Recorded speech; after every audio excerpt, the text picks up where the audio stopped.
The Shawn French. Look at you. The Determined Society.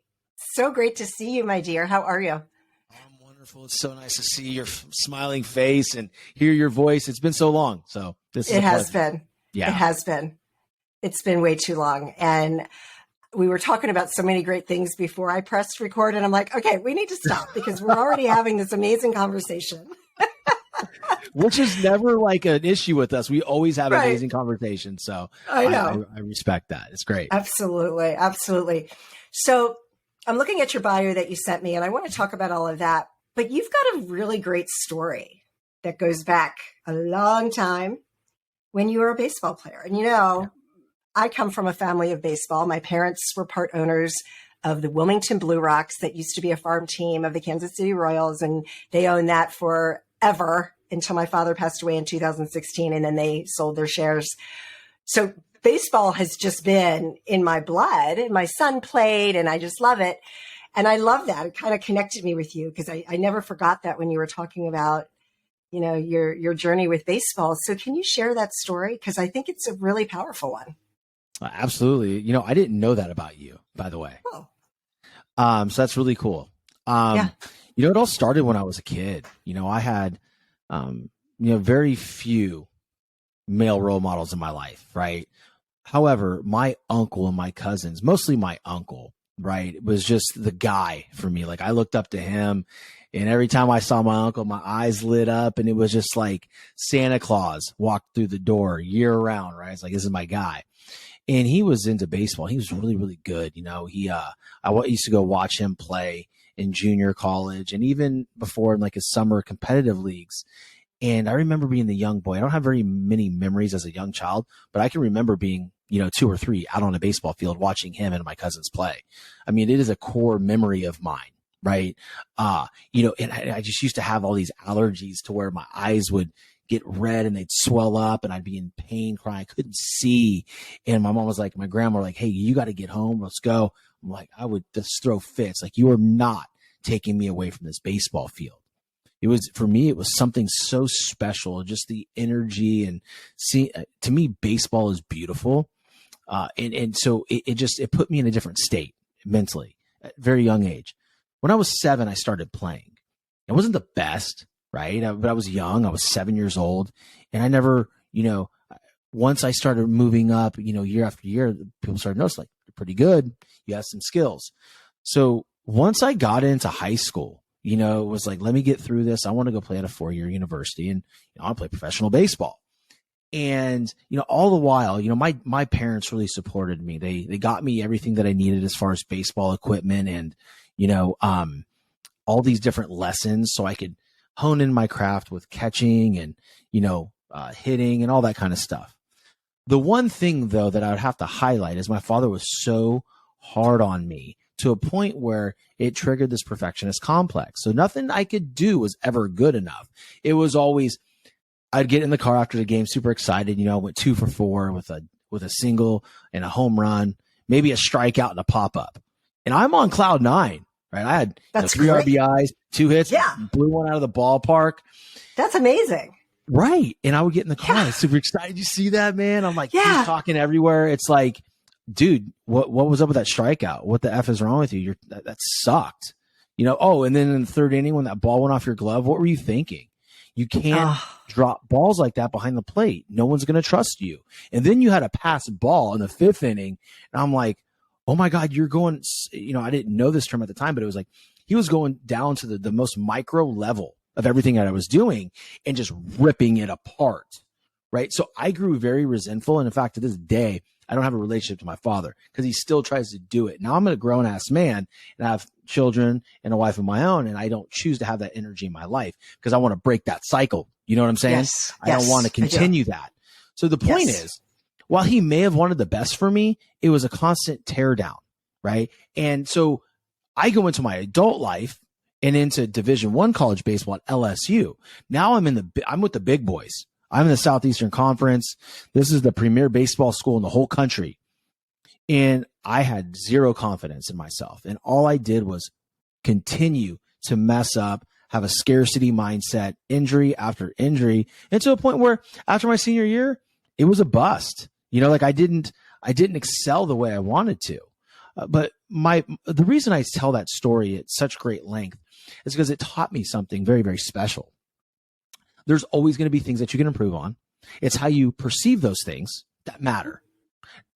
What you don't know, you don't know. So back then it was just like, okay, I suck. I'm terrible. I'm never going to amount to anything if I don't play professional baseball. Now I could look at it and be like, wow, what a valuable lesson. I could have controlled how I accepted those things that he was saying. But what I did is I allowed it to tear me down because that was my choice. I chose to believe it. And so this is really kind of fed into what I do now. And I still battle it, right? Because it's a core belief. It's something that's ingrained in me. So I'm always having to fight this. But at the very macro level, baseball to me is just something so beautiful that I always joke about it with my wife. Baseball's my mistress. You put me on a baseball field, I turn into that guy where I just want to be between those lines and coach and be a part of it. So while it is, something I love so much, but it's also something that can grab a hold of me pretty quickly and not let go. Yeah. Well, wow. Thank you for sharing all of that. And I love that you said you want to break the cycle with your children, because I have done that myself with my son with a whole different perspective, but you can do that. Like, you don't have to carry on those things from your childhood in the way you were raised. Because, you've got 3 kids. You're not handed an instruction manual, right? You don't know what's best. And we don't know. But what I really loved about what you were talking about, and I work with a lot of amateur athletes right now, and one of the biggest things that I'm noticing is the relationship between them and their parents, and the things that their parents are saying has such a profound impact on their athleticism. And I know that the parents aren't meaning to do that, right?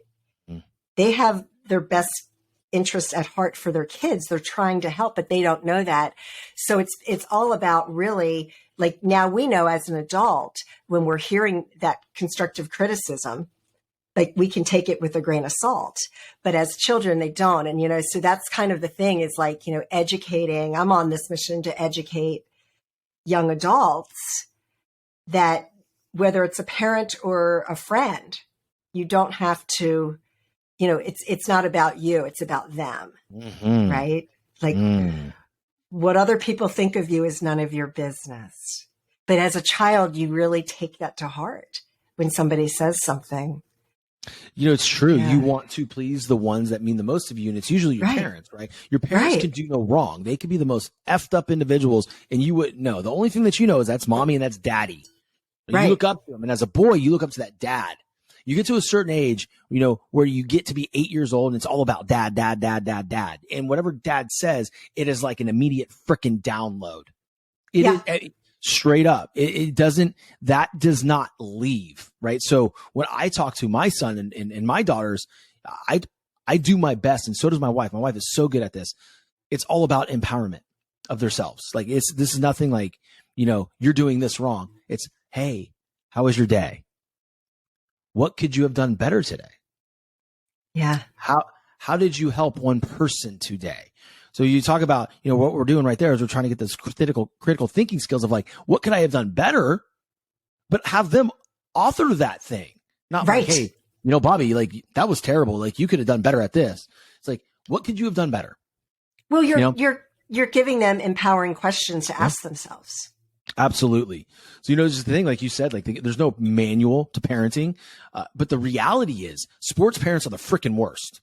Oh, yeah. Okay. Because a lot of times, and again, the ones that are extreme, there's two types of extreme people, right? And then I believe this is where they come from. One, the dad that's never done jack shit. Okay. And he's living vicariously through his son or his daughter, and he's just hammering on him. He's got the claws into him and just like really objectifying them as it pertains to the sport. And then there's the other parent that has like high level, high achieving, like big leaguer NFL star, and believing that that child is automatically going to follow in his or her footsteps. And so they get even more aggressive because, like, well, I've done it. Now my son's going to do it. Like, I was an athlete. You know, I play pro beach volleyball. Well, my daughter's going to play pro beach volleyball. Your son may like Pokemon. Hate to tell you that. Your daughter may like doing cosmetology things and not going and playing sports, and that's fine too. But that's the thing. These parents hold on and they grab on so tight, and then those kids, those young athletes never become what their parents feel they should. Yeah. Well, I learned as a skating coach, you know, I am dealing with so many parents that I swear I would never do that to my kid. And I put my son on the ice when he was 2.5. And by the time he was 4, he was burnt out. And I'll never forget when he was like 10 years old, he wanted to play ice hockey, and he knew how to skate, but not that great. Mm-hmm. And I'm up in the stands watching, and I'm like, oh my God, I can't, I'm like hiding my face. I'm like, I can't believe this is my kid and he doesn't know how to ice skate. Yeah. Yeah. Yeah, I was like, and you know what? But I'm like, hey, oh, well, you know what? And he just, you know, like with my kid, he just extremely talented baseball player, extremely talented basketball player. But he was like, I don't want to play basketball 6 days a week. He's like, why would I want to do that? He goes, I only want to play once a week. I'm like, okay, because you can't force that. Yeah. And I knew that if you want to be an elite athlete, you got to get out there 6 days a week, period. But you have to want to do it, right? It has to come from within. The parents can't push the kids to do it. And I think what's a great argument too with this, and I think this is something that's very controversial in today's youth sports, is at what age is that the big deal? Yeah, that's right. At what age? Because I'm looking back at this, and this is where I speak from experience, right? Mm-hmm. It's like, okay, my son says he's going to go to LSU and play baseball. I'm just going to go play at the best college baseball school in the country because that's where my dad went. Okay, cool. Like, hey, listen, when it's time, and if that's where you want to go, we'll get you the instruction and the work that needs to be done in order for you to achieve those goals. So a lot of parents, a lot of dads right now are doing all that stuff with their kids at 6 years old. Yeah, and I don't believe in that. So for me, I didn't really put the work in, like with lessons and everything like that, until I was 11 or 12, maybe 12 or 13. I think that's a good age to start individual instruction with high level hitting coaches or specialty coaches. But there's kids out there now. I'm seeing people, parents put their kids in the cages with these former big leaguers at like 3 years old. I'm like, what are you doing? Like that is horse shit. Because they're just going to get burnt out. Let them fall in love with the game. Yeah, exactly. That's what parents are missing now, right? They're missing the opportunity to seduce their children with the game. Yeah. And it's a weird terminology, but think about it. It's like, okay, if I'm allowed to love something and just grow tremendously in love with something just by playing it and experience it for the purity that it is, you're creating an absolute dynamite performer in your daughter or in your son when they become 12, 13, 14, 15 years old, because they're not burnt out. Right. They understand it. And at that point, even then in high school, there's not a whole lot of people putting 6 days of work in. There's really not, and the ones that are next level, but it depends on the sport too. Exactly. For me, for baseball, I would hit, Monday through Friday and, before practice, after practice a little bit. And that was it. Yeah. But it was never to what my dad wanted me to work. But you know what? It worked out. Yeah. Your kids will find your way, parents. For those of you that are listening, they will figure it out. And it's not about absolutely will. Them. Yeah, they absolutely will. So that's a good segue into what you're doing now. You're a sales performance coach. I want to hear about your story, going dead broke to high 6 figures in 6 months. What the heck happened? Yeah, no, absolutely. So it's funny. A lot of people ask me when they get on the phone with me, is that like one of those marketing hooks? No, it's not. It's actually what happened. So I went when my son was like 11 months old, 12 months old, I was still a teacher and a baseball coach. And I would leave the house before he was awake, and I would get home most nights when he was already asleep. So there would be 3 or 4 days in a row I wouldn't see my kid, and I lived with him. I was like, this is not the jam. This is not what's going on. And I could always remember not having any money. It's like, this is painful. And then at the end of the school year here in Florida, what would happen is you would have balance of contract to where, they pay you out for the 12 months. So whatever was remaining on your contract out of that 38 grand, they would pay you in lump sum. So we get like a $6,000 gross check at the end of the school year. And it's just like, oh my gosh, I'm like loaded now because that's the most money you've ever seen. But what I quickly realized is like, I cannot create a life for my child that he can really truly benefit from just on that income. And for my own sake. Like, I mean, again, that I might get some blowback for that because there's a lot of amazing teachers out there that is what they want to do and they make it work. That's not what I wanted. All right. So I just want to be clear with that. For me, I wanted to create this legacy that my son and my future children can look at me and be like, wow, my daddy's he's out there doing it. And then I can go down, I can do the same. So I decided to get into sales. Good buddy of mine, Dan Tuffarello.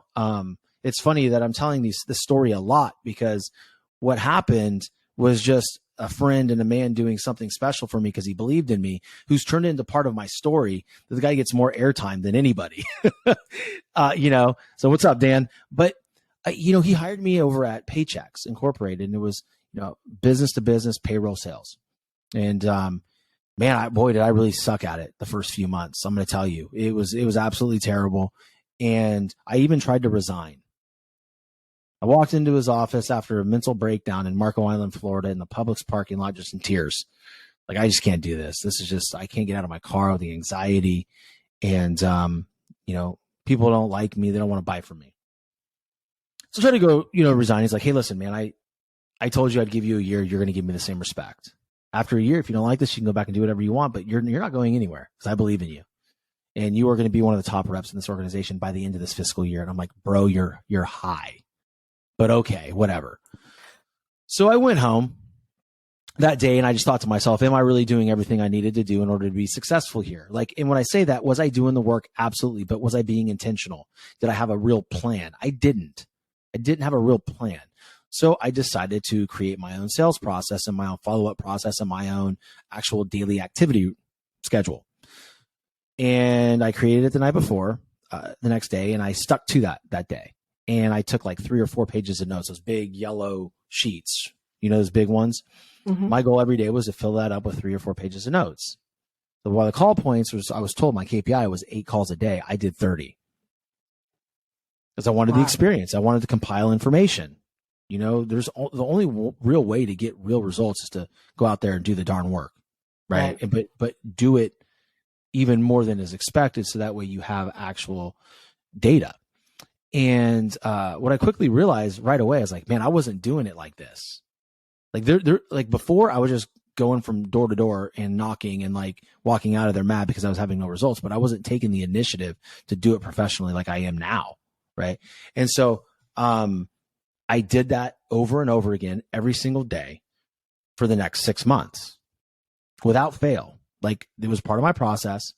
And what I quickly realized, within a month, my business started taking off. I made, 10 sales one month in the month of October for like, $20,000. And the next month it was 28 grand, then 24 grand, then 26 grand, then 72 grand. And then it was back down to 14 because it was right after January, and then 60, 70, 80. And I'm like, oh my God, at the end of the year, I found myself at the top 15% of that company, just like he said. I earned the sales trip. And then that fiscal year, I made $107,000. Wow. And then from there, it went to 120, 146, 164, and then on and on and on. In my final year at Paychecks, I ended up in the top, 22 of the company, which is top, 1.5%. And then switched it over to the medical company right before the pandemic, 3 weeks before. And I've been doing the same thing there, exceeded quota the first year when I had no business doing it. And then the top 15 finish last year. So all because of, I just follow through what I say I'm going to do. That's awesome. Yeah. That's really incredible. And thank you for sharing all that. So what are some of when you first started noticing, I mean, obviously I do know that it's a numbers game, so and I know, like, I used to own an IT recruiting company. and I tracked how many placements we made. And I knew after 2 years of tracking that we would get one hire for every 20 interviews. And it was like clockwork. Sometimes there would be, you'd get a placement and there'd be 30 more interviews and then you'd get another one. But it averaged out to every, so what was your, so that was my way of tracking. And I'm just curious. And for other sales, professionals that may be listening, what is your metric and what is your way? Do you have that formula? And I know it varies from industry to industry, but is there a general theme there? Here's what I'll tell you. The medical industry is very, very difficult because you have a daily run rate of disposable revenue. So it's really, really difficult to really compile that information, right? Because you're always selling, you're always making money. But I'll go back to paychecks. All right. Okay. So in that actual environment, it was, you need 8 end user presentations a week. You want to close, 20% of those, whatever that number is, and you want to run 1 payroll a week. So that way you're at least running, 4 to 5 payrolls per month, depending on if it's a 4-week or 5-week month. What I quickly realized is, okay, if my metrics are 8 EUPs, right, presentations, and then I want to close, maybe 2 sales out of that. I started thinking, well, okay, so that's 8 payroll deals a month. And what's my revenue per unit, right? Because that was a big thing. If my revenue per unit was only 1,800, that's not a whole lot of money because I would only get a cut of that, right? It'd be like 10% or 12% or 15%, whatever it was. So I decided to double down on my call set because I knew if I made 8 targeted calls, I would have at least 2 presentations for that week. So if I do 30 a day, do the math. Right. And then I knew if I had all those presentations and my close ratio was 35% and my revenue per unit was at 2,500, then that's how I managed myself. And so, I think KPIs are great, but I think everybody's metrics are a little bit different. And the thing that drives me crazy about corporate America and individuals in corporate America as it pertains to sales is they say, okay, the company wants me to do 6 calls a day. I need to have, and I have to have, 4 first meetings each week to get 1 proposal in to close 1 deal. But why is that all you're sticking to? That's the minimum. Right. And also on the flip side, if it's not working for you, you can't sit there and say, well, I'm doing what you're telling me to do and it's not working. Well, you may not be that skilled yet. You might need to be making 24 calls a day. Right. So it's just knowing your numbers. It's knowing, like you said, your close ratio, and it's also backing it into how much money are you looking to make? Yeah. And then you base your activity on that. Right. And for those that aren't familiar with that, you take what you want to make and you just start going backwards. Okay. Yep. Well, I want to make that. How many, and you just go back and back and back. Yeah. So this has been such a great conversation, but I want to talk about mindset. We talked about mindset for athletes. What are some mindset hacks for sales people in sales, for sales professionals? Because it's a stressful thing. You have to make your quota. You've got, maybe you have a manager looking over you. You've got your own internal trying to drive yourself. Do you have any mindset hacks that you can share to help people flip that switch? If you're, things aren't going your way, nobody's picking up, nobody's buying, nobody's saying yes. What are some, how do you flip the switch? First of all, the first thing I never do is I never worry about my manager looking over my shoulder. Okay, good. Good advice. Guys, if y'all are listening right now, the one piece of advice I could give you is never worry about your manager. You're worried about your manager because you're not doing your damn job. That's why you're worried. If you're actually doing the activity and being productive, you wouldn't be worrying about your manager because your manager would be happy with you. So here's the mindset hack, okay, that I always default to. I do not make the result my goal. My goal every day is the activity. That is it. Straight up it. So sales professionals out there, whether you're in corporate America or you're running your own your own business with a online coaching business, your goal every day should be the activity. And if you can check those activity boxes off at the end of the day and that you completed them with full intention, love and care and respect that it deserves, then you've won every single day. The results will end up coming. But if you focus on the result or the actual goal revenue or how much money you're going to make, you're never going to be happy. You're going to wake up in a state of, lack of gratitude on a daily basis. Right. Right. Because it can't be about the money. Mm-mm. It can never be about the money. Yeah. And I You know want more for people, straight up. Yeah. Yeah. Well, because when you're making it about the money, you have to peel those layers away and say, well, what is it that you really want? What will that money do for you? So so money's just a tool. It's no different than your phone. It's just a tool. Yeah, it's the exchange of energy, right? That's all money is, and it gives you, it's that form of currency or energy that it gives you the freedom that you desire, right? That's why people want to make a ton of money. It's not because they want to have the physical having of all the money. It's what it represents. So if you can tie in your activity to represent that freedom and that love and what it's going to do for you, money comes. Yeah, for sure. For sure. I love that. This has been really great. Now, real quick, talk about your book. Oh, we haven't brought up your book yet. Yeah. Yeah. Thank you. So my book's called Unstoppable, the High Performance Mindset. And it really just outlines the high performance habits that I implemented on a day-to-day basis to go, like you said, from broke to 6 figures in 6 months.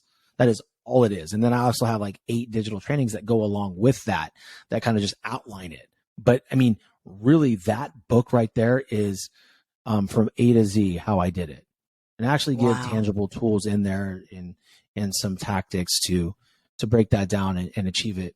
And listen, the high performance mindset can be used in whether you're in sales or any other type of business. It really doesn't matter. These are known performance tools that you can use to measure, where you're at every single day. Love it. That's amazing. It was fun. And oh yeah, I mean, putting a book together is, for me, like it's a daunting task for some, but for those of us that have done it, it's just, there's nothing like it. It's just getting that out and then holding it in your hand and like, yeah. Lastly, the determined society. I see it behind you. So for those of us who are just listening, he's got this amazing sign behind him that says the Determined Society. And I love the kind of, that's almost like a medical thing, right? Like a, what is it called? Like a heart rate? A heart rate. Yeah. It's like a heart rate. So talk about the Determined Society. So real quick though, that heart rate is actually, everybody thinks it's a heart rate. What it really is, it's the line of success. Okay. Oh, so look at it where it starts with it. It is like flat. There's nothing going, like, oh, cool, I'm having success. Then it's down, it's up. Then you peak and then you fall. Yeah. Then you back up. Success is never a straight line. There's peaks and valleys, and we have to be able to ride that proverbial roller coaster through it. So the Determined Society podcast was created because I was sick and tired of living a life and seeing people live a life that they were not determined to go chase their damn dreams. It's always an excuse. Can't do it because of this. Can't do it because of the X, Y, and Z. My husband won't let me. My wife won't let me. Well, I have 3 kids. Like, so what? Right. So what? So I created the podcast, and for the first season, I was almost embarrassed to say it. Now I kind of wear it as a badge of honor. I was doing that first season in my SUV, doing solo cast, just venting into my phone and just publishing it on Anchor. And then what I quickly realized is like, wow, I have a voice. People are saying that I can be really good at this. Let me try to figure out how I can have guests on. And then the whole Zoom thing happened, right? And Riverside and all that. So it went from quickly just a bunch of solo casts the first season with 2, maybe 1 or 2 guests, to pretty much guest only. And I've had the opportunity to interview some of the most amazing entrepreneurs and influencers in this business and have them tell their story to my audience. And I just found out the other day that it is ranked top 10% globally. Wow. And when I heard about this metric that I could go look up, And I'm like, oh my gosh, it's like, And is that on Listen Notes? Yes, it's Listen Notes. Yeah. Yeah. So I was really nervous. I was like, oh my God, this is going to be bad. Like maybe top, 20, maybe 40%. And it said top 10%, and the light bulb went out. I'm like, oh boy, I haven't even really marketed this effectively yet. All right. Cause I'm only one person, right? Yeah. Once I figure out how to market it and I'm on bigger shows, then that's going to explode. So my goal by the end of, 2022 is to get that to just let me break into the single digits, man, like 9%. And then at the end of, 2023, I'm shooting for top 5% in the whole globally. Love it. Those are great. Amazing. Yeah. And of course you can do that. Yeah. Yeah. The thing that I love most about it, and this is the funny thing, and I think you can attest to this. There's been no handouts. Yeah. I don't have a back door to all these famous people. Right. It's simply been a voice memo. Yep. Same. A message, an Instagram, and back and forth of their management team saying, don't do anything with this guy. He's nobody. And now those are my really good friends, and, they're here for whatever I'm doing. And, I'm not going to say who it is, but I just locked down a face-to-face with somebody in California, was big in the industry, off of a video I sent him on Instagram. Nice. And this one is going to turn some heads. That's awesome. Well, congratulations. Thank you. You're doing so many amazing things, and I love watching you and seeing your posts on Instagram. And before we finish up, is there anything else that you want to share with the audience that we haven't talked about thus far?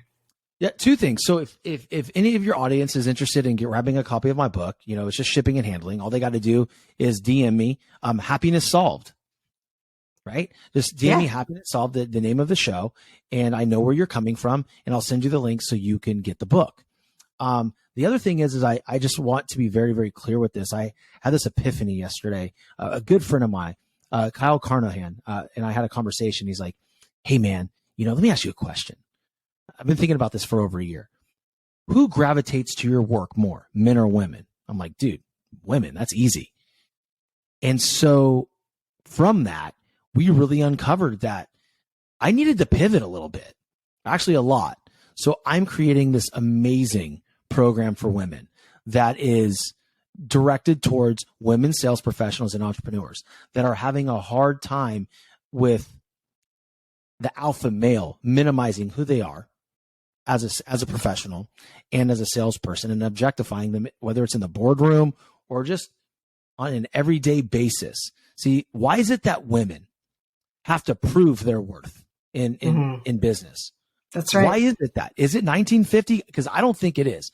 So there is no man out there doing this for women. So I have created, and it's about to launch. We're doing some other things to tighten up the bolts on this thing, an ongoing mastermind for these women to come in, group calls every week, female entrepreneur, celebrity entrepreneur guests. I'm just going to pour into these ladies and turn them into the alpha in the boardroom. Well, and when do you think that will be rolling out? I'm looking to have that rolled out by 1st of December, actually. Perfect. This will be released by then. So boom.